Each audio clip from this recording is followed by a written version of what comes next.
আরেকটা কথা অনেক শোনা যাচ্ছে, যে কথাটা সবাই বারবার বলছে, বিএনপির উপর অনেক কিছু দোষ চাপানো হচ্ছে। এটা অত্যন্ত সত্য কথা। আমাদের যুগপৎ আন্দোলনে যারা আমাদের সঙ্গে ছিল, আমরা সবাই মিলে কাজ করছি। আরেকটা কথা অনেক শোনা যাচ্ছে, যে কথাটা সবাই বারবার বলছে, বিএনপির উপর অনেক কিছু দোষ চাপানো হচ্ছে। এটা অত্যন্ত সত্য কথা।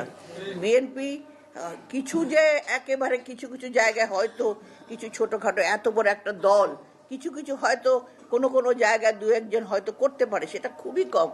বিএনপি সাংগঠনিক ব্যবস্থা নিচ্ছে। বিএনপির ভারপ্রাপ্ত চেয়ারম্যান বারবার দেশ মানে উনি কথা বলছেন, জনগণকে, আমাদের নেতাকর্মীকে বিশ্বাস করতে বলছে, তাদেরকে ধৈর্য ধরতে বলছেন প্রয়োজনে আমরা আরও 1 বছর পর, আরও 2 বছর পর আমরা তো ক্ষমতার জন্য লড়াই করি নাই।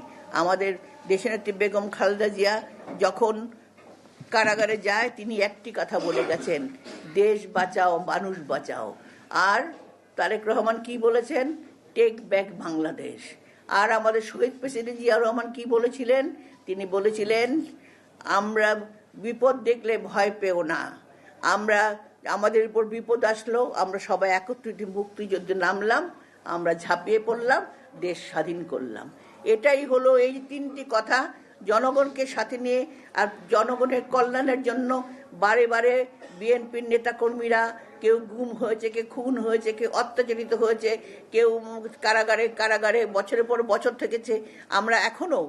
আমরা কিন্তু এখনো আসামি।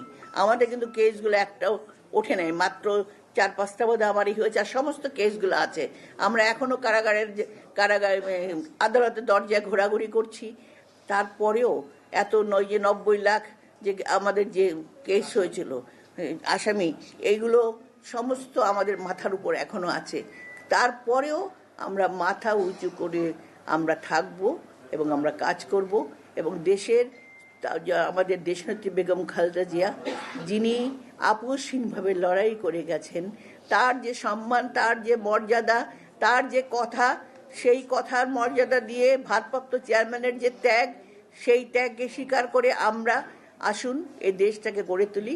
এবং আমাদের এই দেশের যে দেশনেত্রী বেগম খালেদা জিয়ার, যদি সত্যিকার অর্থে আমরা এই দেশকে নিয়ে লড়াই করি, সত্যিকারের আমরা দেশে সুন্দর বাংলাদেশ গড়তে পারি, তাহলেই হবে আমাদের সত্যিকারের অর্থে বেগম জিয়া এতদিন যে কষ্ট করছে, সেই কষ্টের সত্যিকারের প্রতিদান।